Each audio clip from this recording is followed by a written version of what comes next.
Bom, aqui nós temos, então, esse carinha aqui, né? É o da Marina. Aqui nós temos um cara com uma coroa gigante, né? Uma coroa luxuosa, talvez, né? Uma coroa exuberante, né? Porque ele, mais do que imperador, do que imperatriz, é a pessoa que tem conexão com o divino. Ele é o Papa. Quem está acima do Papa? Hierarquicamente falando, quem pode mandar do Papa, né? É difícil de pensar, né? Então, por isso que essa cruz dele chama muita atenção, né? E ele tem esse, como é que chama esse negócio? Triregnum, se não me engano. Eu vou falar depois, tem aqui no livro também, sobre esse cetro que ele carrega na mão dele, tá? E tem uns apóstolos ali chegando perto dele. E ele, mais uma vez, uma figura centralizada, né? Sobre dois pilares e tudo mais. O símbolo da lealdade e fidelidade também pode ser entendido como o símbolo do dogmatismo e ortodoxia. É um arcano que nos inspira a fazer as coisas da maneira correta, ainda que isso possa ser antiquado, tradicionalista ou, aspas, né, fora de moda, tá? Tem uma música do Traje a Rigor que diz assim, mas eu sou assim mesmo, conservador, reacionário e caretão, né? É a mesma música do Papa aqui, né? Então, o que a teoria diz sobre o Papa? Porque o Papa, porque o Hierofante, né? Essa carta é que tem mais nomes, todas as cartas têm vários, né? Mas aqui tem o Papa e o Hierofante, são as mais conhecidas, o Pontífice, nós temos fé, nós temos o sacerdote, nós temos o sumo sacerdote, né? Tem várias nomenclaturas aqui diferentes para essa carta, né? Está associado ao signo de Touro, tá? E tá no caminho da árvore da vida, está associado ao caminho de Roquemar, a Resed. Teórico, fé. A fé, perceba que depois eu coloquei crença até lá embaixo também. São coisas diferentes, tá? A fé não está associada somente ao Papa. A fé também está associada muito à estrela, tá? A carta da estrela fala muito sobre fé. Só que aqui, a carta da estrela é a fé de que as coisas vão dar certo. Basicamente é isso. É fé, vai dar certo, tal. O Papa é aquela fé no divino mesmo, aquela fé em Deus, ou aquela fé numa divindade específica, numa religião, né? É aquela coisa mais direcionada para algo assim, sabe? E a crença está associada a esse tipo de fé, porque é você acreditar numa coisa que te falaram que existe, basicamente. Ou que você sentiu que existe, que você acha. Mas é você acreditar, né, em algo que você não consegue enxergar. É diferente da fé da estrela, que é aquela fé mais otimista, uma fé de perspectivas futuras. Aqui nós estamos falando sobre crenças. Você acreditar em algo que não dá para você provar para ninguém, né? Então também nós temos aqui a figura do professor, tá? Qualquer professor é ligado ao hierofante. Mas, muitas vezes também, pode ser aquele professor de temas místicos, esotéricos e tudo mais. Eu estou fazendo papel de hierofante aqui, na verdade. Estou ensinando tarô. Isso é ser um pouco hierofante também, tá? Mas pode falar sobre esse ambiente também, diferente também do eremita. Inclusive, quando eu falar sobre o eremita, acho que vai ser na próxima aula, eu vou reforçar um pouquinho alguns pontos do Papa, porque tem gente que confunde também, né? O professor tá ligado a tudo, o Papa, assim, a vida acadêmica, a trabalhos acadêmicos, qualquer coisa que tenha a ver com essa questão do professor também muito do diploma, sabe? De ter que ter o estudo acadêmico daquilo ali. Não é só um cara que, por exemplo, eu não tenho estudo, não tenho uma faculdade de tarô para poder dar aula para vocês. Eu tenho conhecimento, mas não tenho a faculdade. Então, por esse lado, nem seria o hierofante. Estou executando o papel de professor, ok.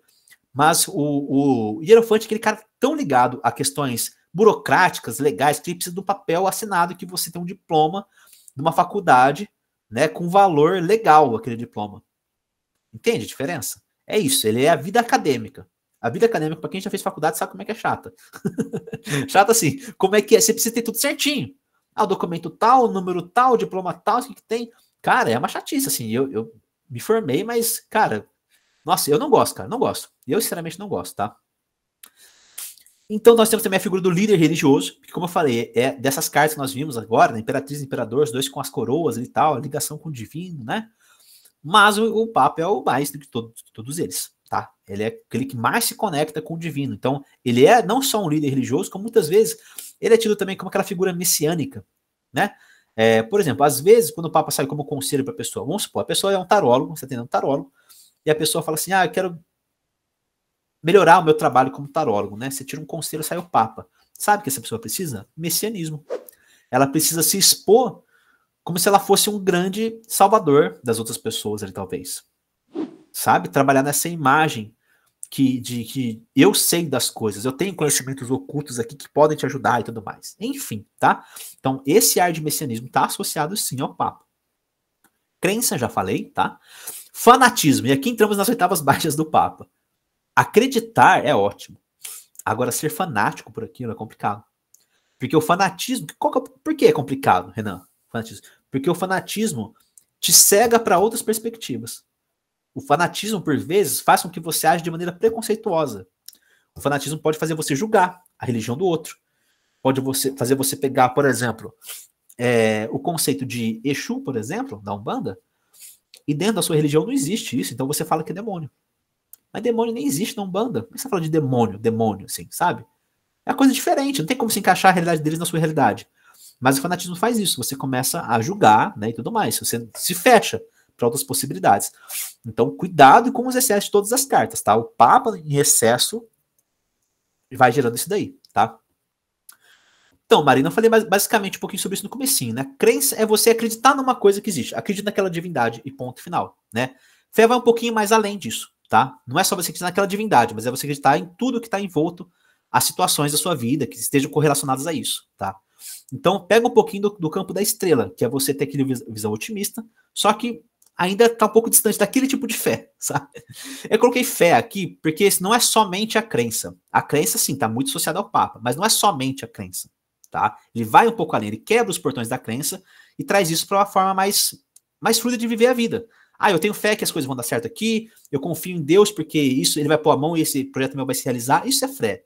Não é só você acreditar em Deus, mas é você trazer isso para sua vida diariamente. Eu tenho fé nas coisas e você vai vivendo dessa forma, tá? Mas a fé da estrela, que eu falei que tem essa diferença, você não precisa nem acreditar em Deus na fé da estrela. Você só acredita que as coisas vão dar certo. É uma fé na vida, tá? Aqui é uma fé mais religiosa, tá bom?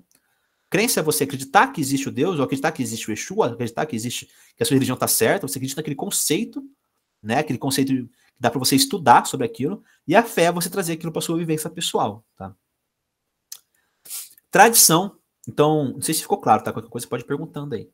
Tradição, então, ele está muito associado a qualquer tipo de coisa que seja antiga. Ah, ó, o homem tem que ir atrás da mulher, não a mulher atrás do homem. A vida é você estudar, fazer a faculdade, entrar no mercado de trabalho, casar, ter 2 filhos, um cachorro e ver os netos crescer e depois você morre.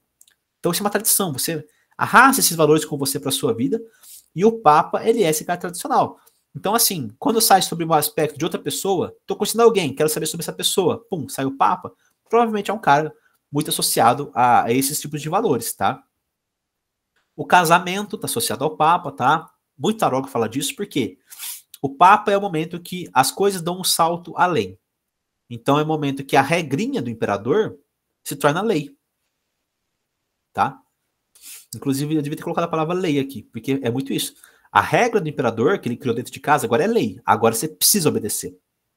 Então por que o casamento? Porque o casamento, agora você não tem mais um acordo com a pessoa, uma regrinha que você está com ela. Agora você tem um documento provando que vocês estão juntos. Você tem um sobrenome da pessoa, a pessoa tem seu sobrenome. Agora acabou. Então, antigamente, quando era só um namoro, se você traísse, traiu, brigou, chorou, pá. Aí agora que é casado, existe a questão do adultério, que envolve questões legais, pode envolver questões de pensão, por exemplo, tudo mais, se for comprovado adultério. Então, olha que coisa interessante. Você começa a mudar a perspectiva de tudo, né? Então, esse passo além de uma coisa mais informal, diria assim, que seriam as regrinhas do imperador, passa a um nível acima e começa a haver isso que a Marina falou. A regra é comunitária, é interna, a lei é social. Dentro de casa, você não pode jogar videogame depois das 10. E se eu jogar? Teu pai vai ficar bravo com você. Na rua, você não pode roubar alguém. E se eu roubar? Você vai preso. É diferente. E você sabe que não pode roubar. Ali acabou. É uma coisa social, tá? Então, por exemplo, partindo desse mesmo pressuposto, o Papa também pode representar, por exemplo, o momento onde a pessoa está no trabalho freelance e surge a oportunidade de ser contratado. Porque o freelance é o quê? Temos um acordo. Você trabalha para mim, eu te pago. Pode ser PJ, não tem problema, mas é um acordo só. Não preciso mais do seu serviço, viu? Tchau, obrigado, acabou. Você foi embora. Não tem nada te segurando. Agora, quando você entra no regime CLT, você tem uma carteira de trabalho assinada, você tem seu direito de trabalhador, você tem férias, você tem 13º. Se você ficar doente, você recebe. Você pode entrar pelo INSS. Tem toda uma gama de coisas legais, que não é você que escolhe nem seu patrão. É a lei, é a sociedade que determinou que é assim que funciona. Aí é a carta do Papa. Então esse movimento do imperador para o Papa pode simbolizar um namoro que vira casamento, pode simbolizar um trabalho informal que vira formal e etc. Claro, tá certo? Disciplina, da mesma forma que o imperador fala sobre disciplina, o Papa também fala sobre disciplina. Na verdade, eles têm aspectos comuns. Porque nós estamos vendo aqui as diferenças. Por isso que eu falo sobre o imperador quando eu vou falar do Papa, para a gente possa avaliar as diferenças. Mas, em si...